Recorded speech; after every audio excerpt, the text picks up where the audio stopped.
안녕하십니까. 방금 소개받은 권영필입니다. 현대 문명을 최고로 부각하고 있는 국제도시 서울 중심부에서 사막에서 꽃을 피운 실크로드 문화를 소개한다는 것이 어찌 보면 아이러니하다는 느낌마저 듭니다. 오늘 제가 여러분을 모시고 근 50분, 1시간 전에 걸쳐서 실크로드 문화, 그것과 한국 문화와의 관계를 소개하게 된 것을 큰 기쁨으로 생각합니다. 제가 준비한 영상은 여러분 책자에 보셨다시피 한 50여 커트 됩니다. 거기에 조미록에 여러 장면을 집어넣는데 그거를 소개하려면 제 말씀의 속도가 좀 빨라지지 않을 수가 없습니다. 양해하시고 지금부터 시작하겠습니다.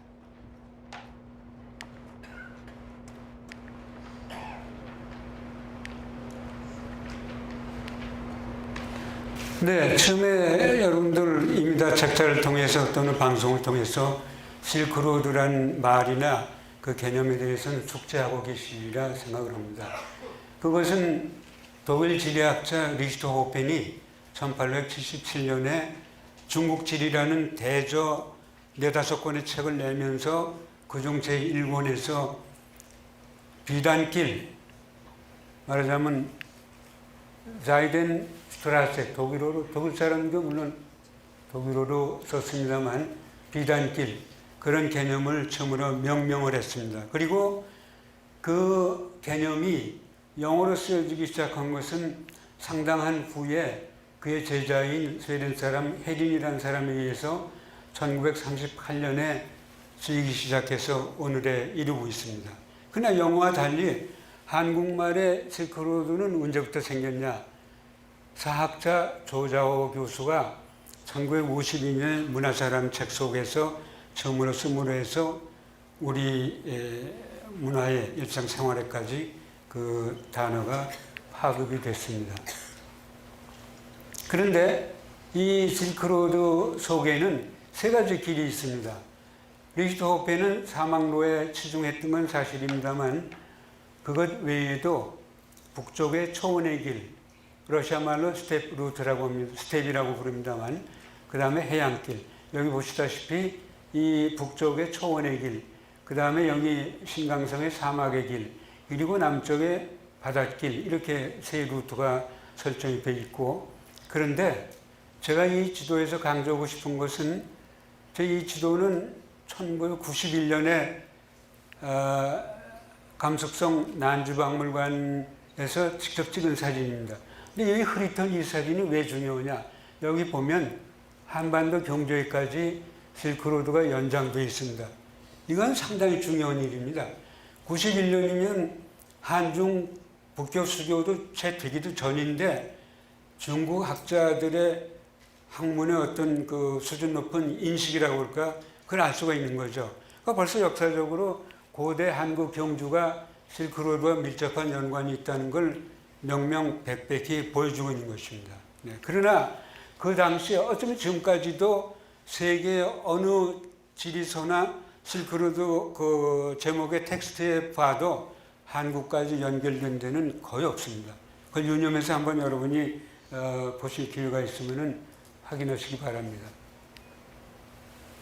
그런데 그 사막 3루트를 통해서 이제 역사의 족적을 남기고 또 문헌까지 남긴 사람, 여러분 아시는 대로 불자 3분이 유명하죠. 법현스님, 현장, 신라의 해초스님, 그 3분이 불국기, 대당서역기, 왕오천축 북전, 이걸 남겼는데 이 책들은 사실은 실크로드 텍스트나 마찬가지입니다. 거기에 지리, 역사, 풍물, 그 다음에 오고 간 사람들의 자료, 그런 게 다 들어있죠. 그렇고 장고는 누구냐? 장고는 기원전 2세기 때에 한나라 무제의 명을 받잡고 중국 사신으로서 실크로드를 처음 간 사람입니다. 그 사람을 첫손 꼽지 않을 수가 없죠. 연대적으로도 그렇고. 그래서 중국 사서 한서나 사기 열전 사기에 그 내용의 소상이 기록되어 있습니다. 이게 관계된 지도죠. 그런데 특히 법현 스님은 그 세 사람 중에 특별하게 비로를 해양 루트로 와서 이게 해양 실크로드의 중요한 차료가 되고 있습니다. 그 밖에 아시는 대로 해초는 바닷길로 갔음직합니다만 그가 남긴 왕호 천추국전에는 그 기록이 없습니다. 왜 그러냐? 왕호 천추국전은 완전한 책이 아니라 앞부분, 뒷부분이 떨어져 나간 중간 알맹이입니다. 그렇기 때문에 그 알맹이를 보면 이 육로 중간밖에 안 보입니다. 여기까지밖에. 그건 참고하시고요. 첫 번째로 이제 실크로드 대문화 속에서 거론되어야 할 그 문화 요소는 청동기의 개발입니다. 그리고 그 청동기는 기원전 3000년경에 흑해 카스피아 해 중간에 코카사스 산맥이 있죠. 아제르바이잔 등지에. 그런데 그것과 이란 북쪽 이 근처에서 청동기가 처음으로 개발이 됐습니다. 그래서 그건 시베리아 쪽으로 해서 동양으로 건너오고 중국에는 기원전 2000년경, 한국은 기원전 10세기경, 1000년경에 전파가 됐습니다. 그런데 한국의 청동기 문화는 상당한 수준입니다.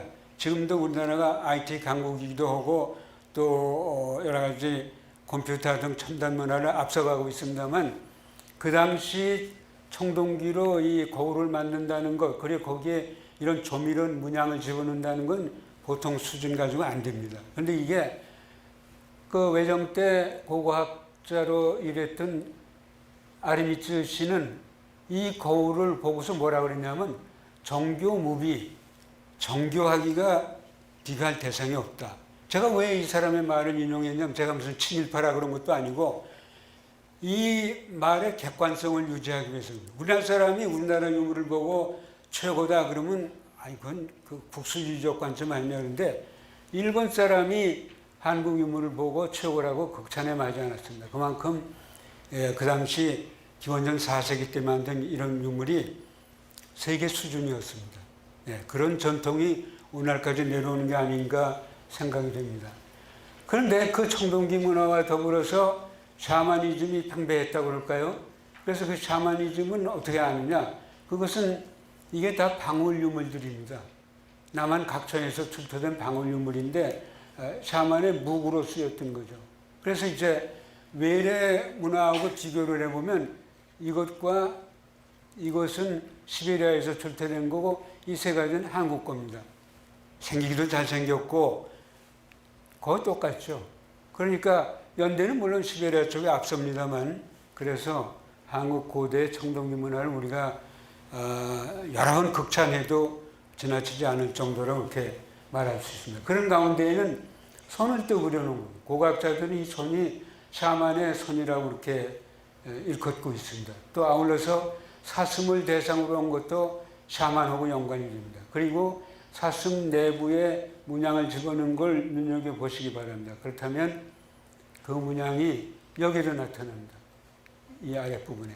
이 유물은 동경박물관에 지금 전시되어 있는 유물인데 한국 청동기입니다. 거기 보면 사슴뿔, 그 다음에 여기 몸체를 점으로 찍어 표현은 이게 이것과 같지 않습니까? 이거는 기원전 1000년기 중반쯤에 만들어진 스키타이 계통의 유목민의 허리띠 장식입니다. 똑같습니다. 이 문화가 이제 시베리아를 통해서 한반도까지 오는 것을 우리는 유물을 통해서 확인할 수가 있습니다. 그 밖에 그것 이외에도 이 청동 칼인데 칼자루 장식을 보면 오리가 마주보고 있는 형국인데 그 이것과 똑같죠. 이건 스키타이 유물로서 알타이 쪽에서 발굴됐는데 연대가 좀 이르죠. 그러나 4세기, 3세기의 차이를 두고 한국에서 이런 유물을 만들었다는 건 보통 일이 아닙니다. 절대적인 자료죠. 청동기 문화를 흡수했다는. 잠시 중간에 말씀드렸습니다만 청동기가 샤머니즘하고 밀접한 연관이 있다. 그래서 이웃나라 중국의 사설을 보면 삼국지 미서를 보면 마한 쪽의 사람들은 별읍이 있어가지고 특별한 장소죠. 거기에 이름하기를 소도라는 거예요. 여러분 옛날 역사책에서 다 배우셨죠? 소도가 있는데 거기에 이 대모 큰 나무를 세우고 현, 령, 고 방울과 북을 매달았다. 그래서 거기서 귀신에게 제사 지냈다. 이런 문구가 나옵니다. 그러니까 한국 사람들이 그 당시 청동기 시대 이래로 샤머니즘이 팽배했던 것은 유물을 통해서나 문헌을 통해서 충분히 확인이 되는 사실입니다. 근데 다음 이제 중요한 사항은 북방 유목민족이 금문화를 유난히 좋아했습니다. 그 가운데에서도 유명한 스키타이족은 예를 들면 한 개의 고분에서 9,000점의 유물이 쏟아져 나왔는데 그 중에 무려 절반 이상인 5,700점이 금유물입니다. 잠깐 먼저 어떤 유물인지 보신다면 이런 겁니다. 이게 그 무덤에서 나온 건데 이처럼 조형, 디자인 솜씨도 뛰어나고 이런 게 5,000점이나 나왔다는 건 놀라운 일이죠. 예. 그래서 알타이 쪽에서 발흥한 기원전 9세기 때 발흥했던 이 스키타이 종족은 옛날엔 여기서 발흥했던 거로 얘기가 됐습니다만 1970년대 러시아 학자가 발굴한 다음부터는 여기서 발흥한 걸로 역사가 바뀌었습니다. 그래서 이 문화가 서쪽으로 가고 동쪽으로 퍼져가는 걸 알게 됩니다. 그래서 급기야 한반도에까지도 그 영향을 끼치게 된 거죠. 이런 유물이 나왔는데 이 유물로 말하면 둥그런 원형으로 조형을 했죠. 표범 같은 동물을. 그래서 이걸 스키타이의 독특한 디자인으로 후대 고고학자들이 인정을 하고, 근데 이거는 연대가 빠릅니다만 이런 유물이 청동기로 만들어졌고 그 다음엔 금으로 만들었죠. 그래서 금 문화를 창달했던 족속인 걸 알게 되고 청동기 문화의 전달자라는 걸 알게 됩니다. 네. 뿐만 아니라 여기 특별히 소개해야 될 고대 동물 중에는 상상적인 동물처럼, 동양의 용처럼 상상적인 동물인데 이 그리핀은 뭐냐면 몸체는 사자고 상체는 독수리입니다. 그 얼마나 힘이 세겠습니까? 육지의 강자, 하늘의 강자를 합쳐놨죠. 그게 기원전 3,000년 전에 그런 상상적인 동물이 탄생을 했습니다. 서아시아 쪽에서. 그게 이제 시베리아를 통해서 동양까지 건너오는데 중간에 스키타이 종족은 그가 좋아하는 금 재료를 가지고 이제 동물을 공격하는 그 그리핀을 묘사를 했고 그것이 드디어 한반도까지 와서 중국의 식민지역이었던 낭랑 쪽에서 발굴한 유물을 보면 칠기 그릇에 이런 그리핀이 나오고 있습니다. 그래서 한국에까지도 그리핀의 이 어떤 국제적인 디자인이 그 당시 이미 들어왔던 걸 낭랑 칠기의 칠기공이 이미 그리핀의 존재를 파악하고 있었다는 결정적인 증거입니다. 예. 이런 그 스키타이 유목문화의 금문화는 드디어 고신라 쪽의 문화에 큰 영향을 끼쳤습니다. 그래서 여러분 아시는 대로 신라 쪽에는 금관, 금귀걸이, 금팔찌 등이 다 고분에서 출토가 됐는데 이 금관의 시온을 살펴보면 날출자라고 보통 출자형이라고 그러지만 이건 수목을 상징하는 겁니다. 나무가 뻗어 있는 이런 형태를.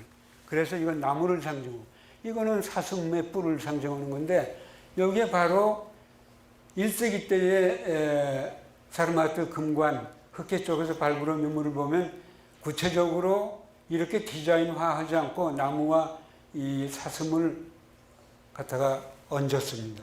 그러니까 이것의 시원이 여기서부터 왔다는 걸 우리는 어렵지 않게 인식할 수가 있게 되는 거죠.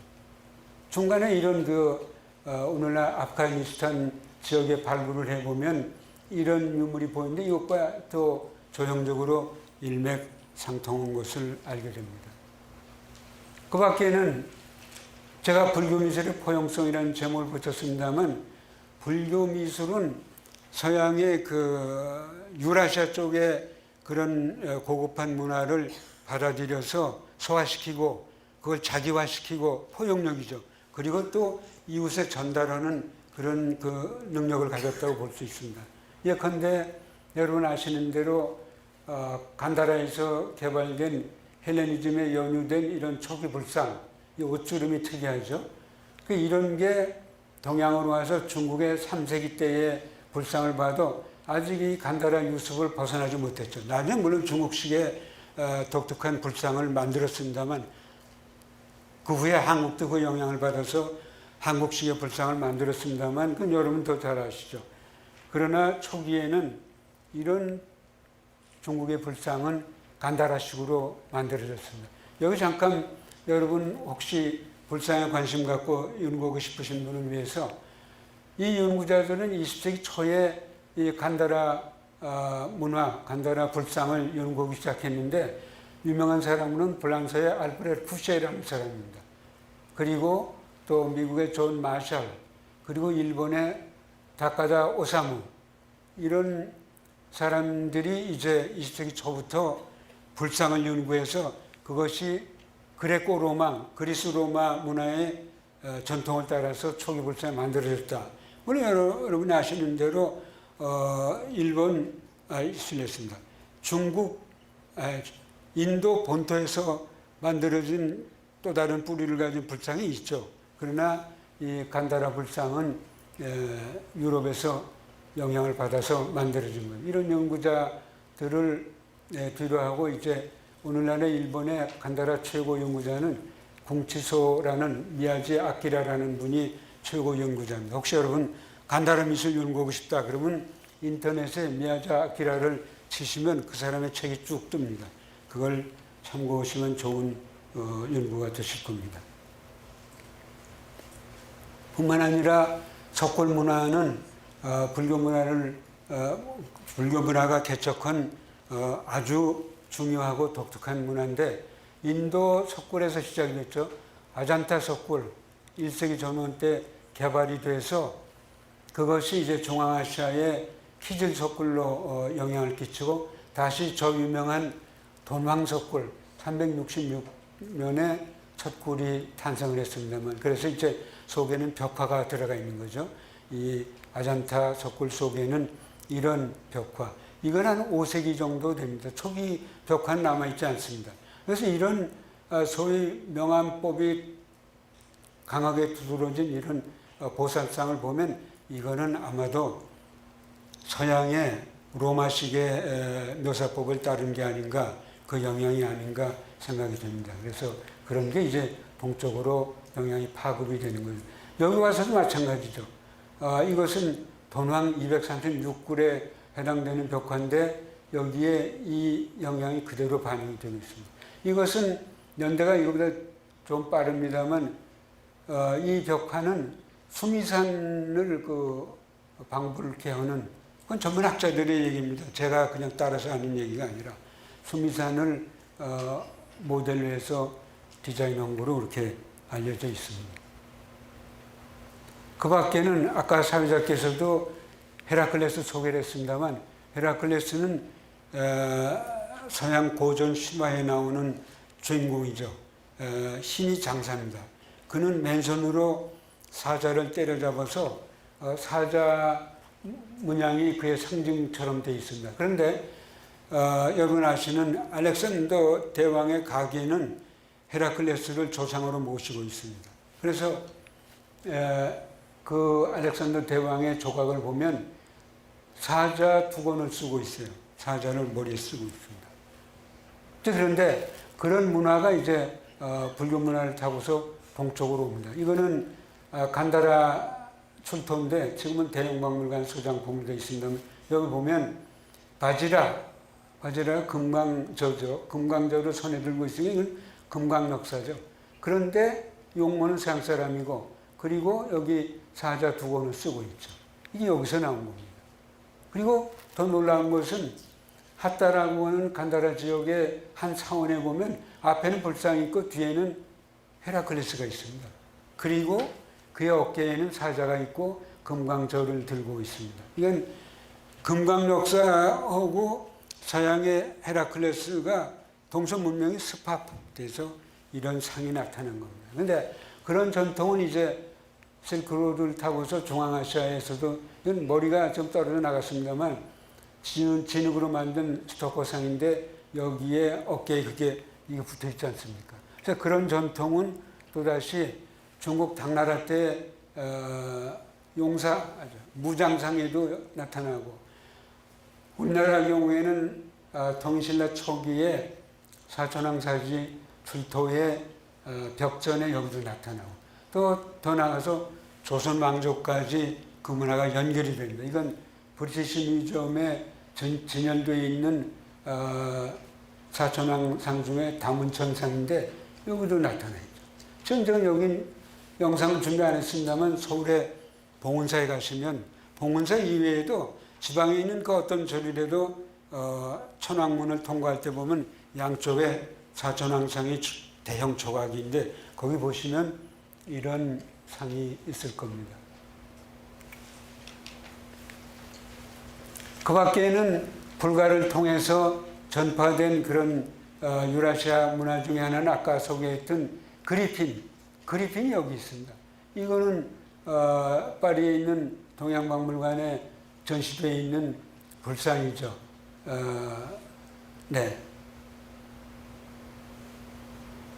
그런데 여기 보면 불가를 수호하느라고 이 힘이 장사인 이 그리핀이 여기 이렇게 조각되어 있지 않습니까? 네. 이처럼 불교 문화는 서방의 유라시아 문화를 전파하는데 큰 공헌을 했다고 그럴까요? 물론 습합해서 자기화시키기도 했습니다만. 다음 다른 주제로 넘어가면 6번째 로만 글래스. 이 입으로 대룡불기라고 하는 유리 제조법은 기원전 1세기 중반에서 개발이 됐습니다. 그래서 그게 전 로마 지역으로 퍼졌고, 그래서 이거는 지금 독일 쾰른 박물관입니다만 독일이 옛날엔 로마의 식민지였죠. 그래서 여기서 로만 글래스를 제작을 했던 게 지금도 전시가 되어 있습니다. 이거는 여러분 아시는 대로 한국 신라고분에서 출토된 건데 여기에 이 전박이자는 이것과 유사합니다. 이건 금령총에서 1924년 외정 때 발굴된 건데 이것과 같습니다. 이런. 그러니까 이게 중앙아시아를 통해서 신라에까지 온 거죠. 그 중에 하나는 황남대청 남분에서 출토된 이 소위 오이노코에라고 일컫는 이 유리병은 이것과 흡사하죠. 이거는 프랑스 옛 로마 식민 지역이었던 그 지역에서 로마인의 무덤에서 발굴한 건데 4세기경이죠. 우리나라하고 연대가 거의 비슷합니다. 같죠. 이런 유물이 한국에까지 온 겁니다. 이것은 아까 봤던 그 독일 박물관에 있는 같은 유형이죠. 그뿐 아니라 이런 그 목걸이 구슬을 여러분 보시면은 이 구슬이 이제 경주에서 출토된 건데 확대해서 보면 이렇습니다. 소아시아 사람의 용모죠. 근데 이것의 출자, 이거 도대체 어디서 신라까지 왔냐? 고고학자, 역사학자, 미술사학자 논의가 분분했지만 잘 밝혀지지 않았는데 근년 연구에 따르면 동남아시아를 통해서 들어왔다는 것으로 연구가 됐던 겁니다. 물론 육로로 들어왔다는 다른 설이 제기될 가능성을 완전히 배제할 수는 없습니다만 지금으로서는 그렇습니다. 네, 유리 전파 루트죠. 그래서 보시면 이제 육로를 통해서 아마도 한국까지 왔을 걸로 이건 일본 학자가 설정한 루트인데 뭐 우리가 충분히 이해하고 동의할 수 있습니다. 그래서 하북성에서 나온 이런 그물 망사 같은 게 신라 황남대청 남분에서 출토된 것과 유사하죠. 그래서 제가 지도를 보면 여기가 하북성 출토지고 경주가 여기 있습니다. 이렇게 왔을 걸로 루트가 설정이 되고 또 한 가지 주목되는 것은 요령성 이 지역에서 이런 유물이 출토가 됐습니다. 그런데 그 다음에 보시면 이거는 고구려 고분 벽화인데 안악사무분이라고 4세기 중엽 때 벽화인데 여기 보면 이 부엌 장면인데 이 유리 그릇이 있지 않습니까? 근데 공교롭게 이 유리 그릇하고 조금 전에 보셨던 이것과 유형이 같은 거죠. 그래서 고구려는 유리 그릇이 남아있는 유물이 거의 없다시피 합니다. 그런데 이 벽화를 보면 충분히 그 존재를 입증할 수 있지 않습니까? 예. 그 밖에 대충 실크로드 문화는 신라에 치우쳐 있다고 사람들이 생각합니다만 백제도 사실은 자세히 연구해 보면 실크로드 문화와 밀접한 연관이 있습니다. 이것은 일본의 정창원 쇼소인이라고 하는 옛날 왕조의 그 박물관이라고 말해도 좋을 그런 유물 저장소인데 거기에 오랫동안 지금도 물론 그 전시가 되어 있기도 하고 중요한 유물로 치부가 되고 있습니다만 이것이 근년에 일본의 그 한 연구자 나이토 씨에 의하면은 백제에서 간 거라는 거죠. 왜 그러냐? 여기에 은재 받침대가 있는데 이 받침대를 만든 그 문양수법이 백제 것과 똑같다는 겁니다. 그래서 이건 틀림없이 물론 잔이 갈 때에 이 받침이 같이 갔던 거죠. 그래서 그걸 통해서 이것이 백제에서 왔다. 그리고 이 유리잔은 어디서 그럼 본래적으로 본래 출처는 어디냐? 서아시아에서 실크로드를 통해서 백제로 오고 다시 일본으로 건너간 겁니다. 다음 일본 서기를 분석해 보면 우리나라 삼국유사나 삼국사기나 흡사한 그런 일본 역사책, 일본 서기를 보면 백제 시대에 백제왕 554년에 탑등이라고 하는 이런 카펫을 일본에 진상했다고 그렇게 되어 있습니다. 이거는 제가 이해를 돕기 위해서 예를 든 거지 이 실제 담요는 백제 땅에 남아있을 수가 없죠. 다 없어진 거죠. 그런데 실크로드의 중요한 유적지인 서영 남도의 민풍이라는 지역에서 이런 한나라 때에 한진 때니까 한 기원후 2세기, 3세기, 4세기 그런 시절입니다. 그러니까 이 백제하고 전혀 무관한 연대가 아닙니다. 이런 유물이 여기서 출토가 됐습니다. 그러니까 아마도 이런 류의 것이 일본에 갔을 것으로 짐작하시면 무리가 없을 겁니다. 그 밖에는 소위 그 페르시아의 형상토기, 페르시아인들은 그 당시 유럽에서도 상당히 그 고급 문화를 구가했다고 그럴 거예요. 벌써 기원전 1000년경에 이런 그 토기 형상, 동물 형상을 가지고 토기를 만든 작품을 만들었습니다. 그래서 그걸 보면 이상스럽게 등에다가 굴뚝 같은 그런 조형을 했습니다. 그래서 그게 우리나라까지도 영향을 끼쳐가지고 금령청에서 출토된 이런 그 기마 인물상의 유물을 보면 이런 게 붙었죠. 여기서 온 겁니다. 예. 그걸 알 수가 있고 그 다음에 그것 이외에도 페르시아인들이 만든 이런 리톤이라고 하는 우리말은 보통 각배라고 합니다만 정확한 명칭은 각배는 문자 그대로 뿔잔이죠. 그러나 앞에 이런 동물이 각배에 있을 수가 없죠. 그래서 각배 플러스 이런 동물상을 서양 사람들은 리톤이라고 부릅니다.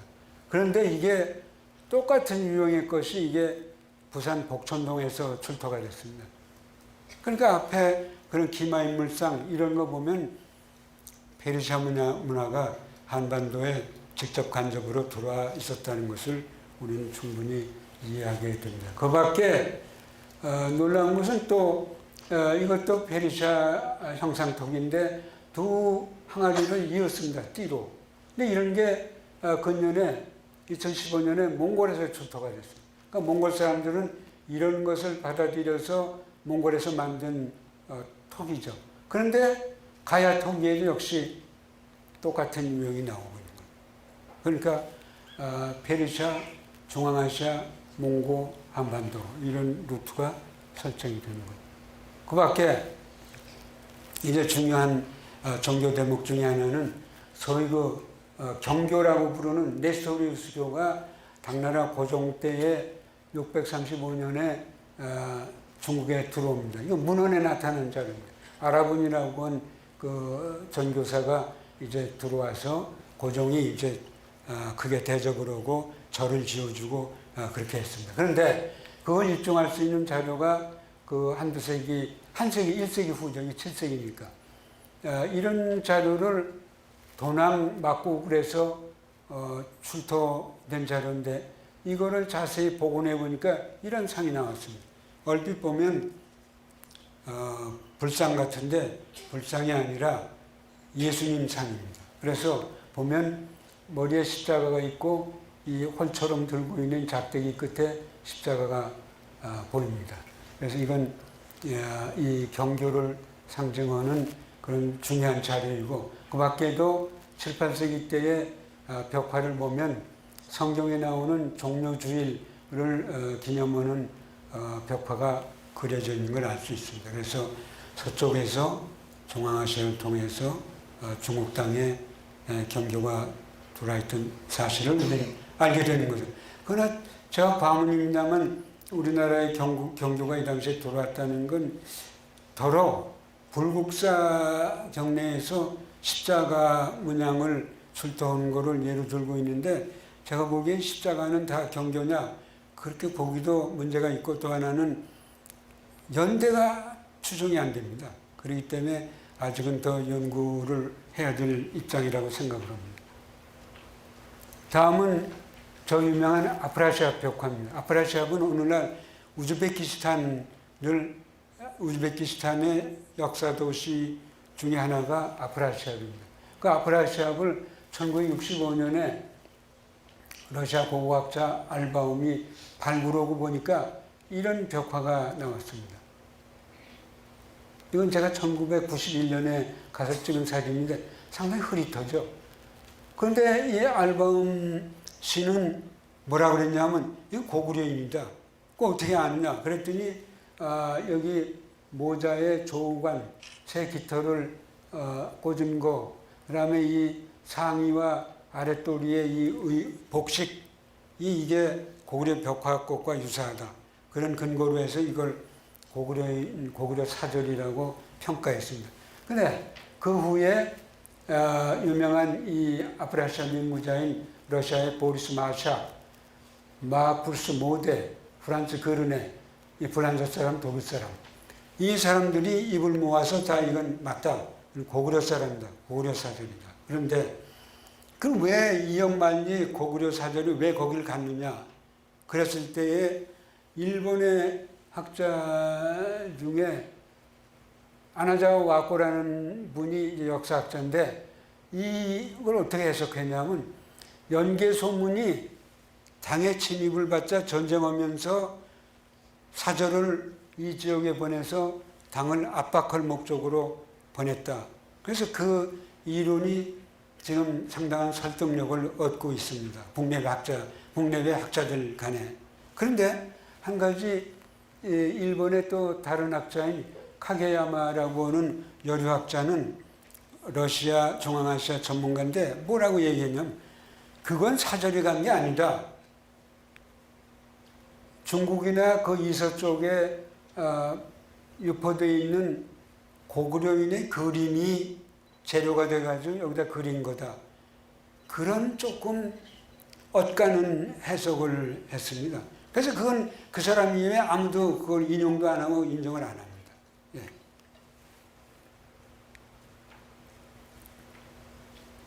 그 밖에는 이제 범이란 문화란 말로 제가 요약을 했습니다만 범이란 유럽의 프랑스의 유명한 중앙아시아 역사학자 중에는 르네 그루세라는 사람이 있는데 이 사람이 자기 조서에 뭐라 하면 아우터 이란이라는 표현을 했습니다. 외부 이란. 그 우리말로 하면 범이란이라는 소리입니다. 그 뭘 가지고 됐냐? 이란의 문화가 상당히 고급한 문화고 그리고 기원전 5세기 전원 때부터 큰 꽃을 피웠죠. 그리고 그 범위가 넓게 확대가 되었기 때문에 그 문화를 통틀어서 아우터 이란이라고 칭했던 겁니다. 그런데 제일 가까운 데 있는 것은 오늘 우즈베키스탄에 아까 소개했던 소구드 사람들입니다. 그래서 소구드 문화를 보통 아우터 이란 문화, 범 이란 문화라고 칭하게 되는 거예요. 그래서 서구도인들이 동쪽으로 와서 교역을 했고 비단을 이제 저쪽에서 판 걸 다시 그쪽 특산물을 동쪽으로 가져오고 그랬던 거죠. 그랬을 때 지금의 영하자치구에서 발굴한 걸 보면 이란 유리그릇, 이렇게 혹이 달린 유리그릇은 이란의 특징입니다. 이란 유리그릇을 가져왔고 또 자기 자신이 만든 은제, 금도금은 은제 그릇을 가져와서 그 지역에서 출토가 돼서 서구도 문화가 전파된 것을 우리가 충분히 알게 되는 거죠. 그 밖에 중요한 자료로는 서구도 화가가 조중달이라고 하는 화가가 중국 북제시대에 와서 활동을 했습니다. 그의 그림법의 특색은 물에 빠진 옷입니다. 그걸 한문으로 조의출수라고 하는데 조중달이 그린 인물화의 의복이 물에 빠져서 건진 것 같다. 이거 같습니다. 이거는 로마 여인으로서 미국의 메트로폴리탄에 소장되어 있는 인물인데 이게 물에 빠진 옷이죠. 이런 유습으로 조중달이 그린 게 이제 서구도에 남아있고 그리고 그것이 실크로드 중간 지역에도 남아있고 제가 이런 것을 고정해서 고구려 벽화에도 남아있다는 사실을 밝힌 바 있습니다만 이게 그 문화가 서양에서부터 심지어 한반도까지 전달된 걸 알게 됩니다. 그 다음에 이처럼 그 서방의 문화가 중국에까지 대량으로 파급이 돼서 당나라 때 이걸 뭐라고 하면 호풍, 이 오랑캐 호자를 썼는데 당나라에서 지칭한 호는 페르시아와 조금 전에 소개한 서구도입니다. 그 바람이 어땠느냐? 당나라의 그 대시인 200의 시를 보면 소년행, 소년이 가고 있다. 오릉연소, 오릉은 부잣집, 장안의 부잣집 동네입니다. 거기에 젊은이가 금시 외국인 모여 사는 장안 외곽입니다. 그쪽 동쪽으로 가고 있다. 은한 백마, 은안장의 백마, 이건 부잣집 자제가 탈 수 있는 최고급 말이죠. 정문으로 말하면 강남 졸부의 자제, 그가 고급 승용차를 타고 가는 거나 흡사하다고 그럴까요? 그래서 도춘풍, 봄바람을 가로질러 낙화 답진, 다할진자입니다. 낙화 떨어진 꽃잎을 젖으려 밟고 유하초, 어느 곳으로 가느냐? 소입, 웃으며 들어간다. 호희가 시중드는 주사중, 술집으로 들어간다. 이렇게 되죠. 그러니까 그 대시인이 이런 그 세시풍속을 읊조릴 바에는 고급한 문화에는 물론 이 호풍이 불었을 건 당연하고 우리가 그걸 유물을 통해서 다 입증할 수 있습니다만 서민 문화에까지 그 호풍이 감지됐고 이런 것이 이제 드디어 제가 보기에는 신라에까지도 들어오지 않았을까 그런 생각입니다.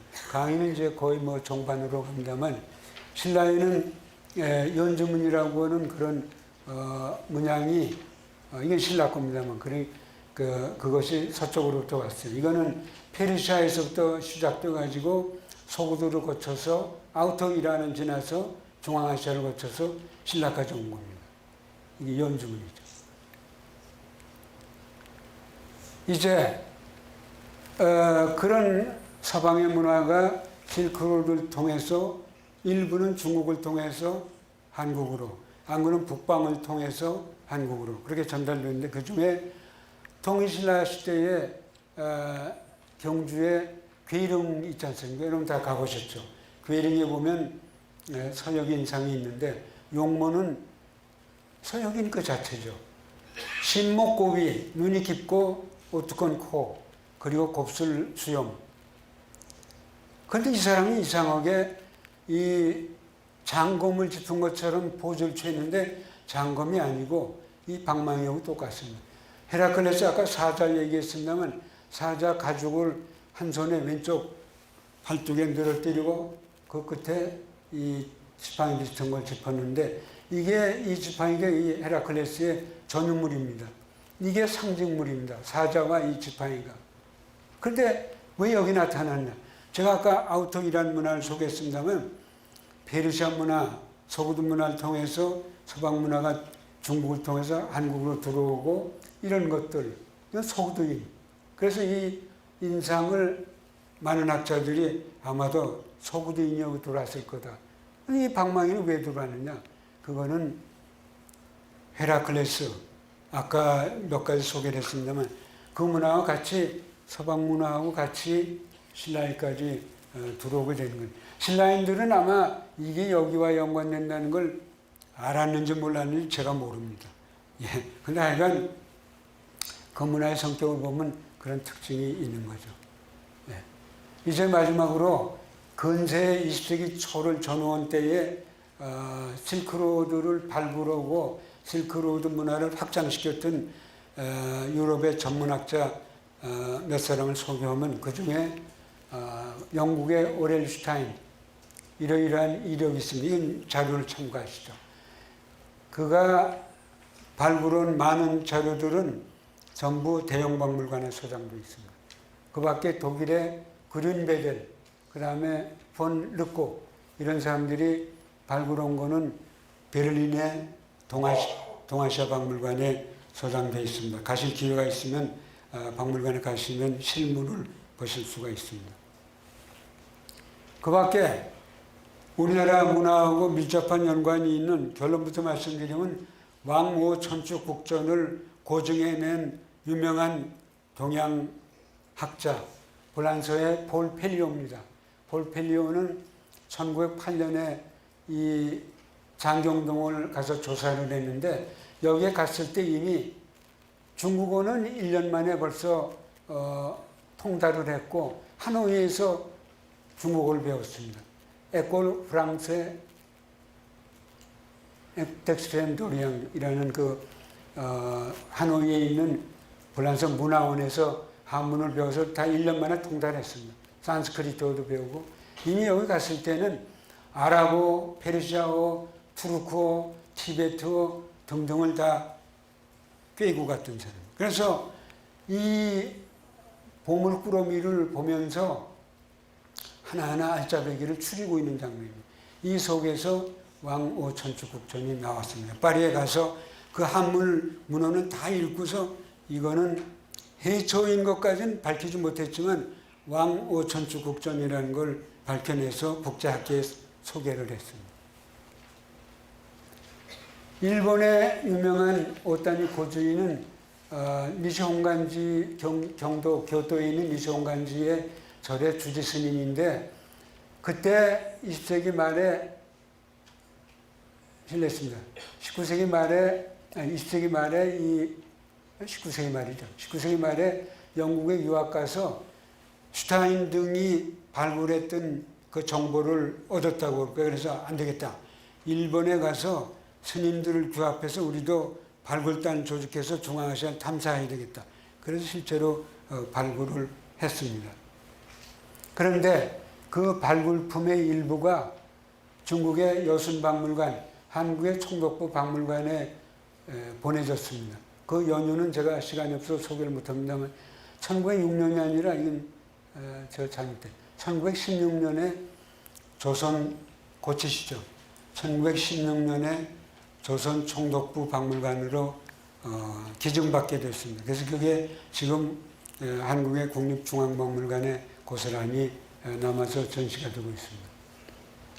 발굴은 이렇게 했습니다.